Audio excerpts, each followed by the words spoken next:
Welcome to Kenton's videos. Enjoy the video. You begin by securing the essentials. Get a +1 corrupted ember, 3 shadow fragments, and 250 gold before attempting the ritual.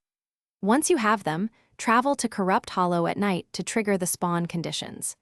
Make sure to equip a fire-resistant cloak and a Tier 2 hearthstone so you survive the ambient damage.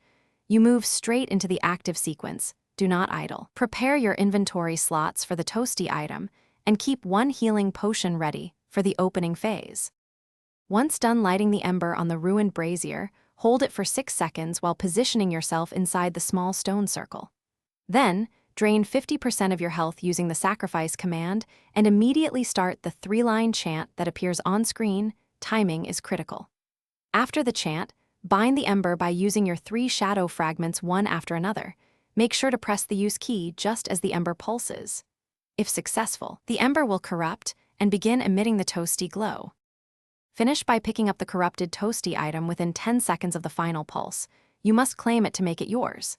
If nothing spawns, immediately leave the area and re-enter to reset the ritual while retaining your items, then repeat the execution steps. If your health falls too quickly during the chant, use 1 healing potion mid-chant to stabilize you and continue. This prevents fail states. Remember, consistency and timing are the 2 things that make this work. Thanks for watching. Consider subscribing if we helped you.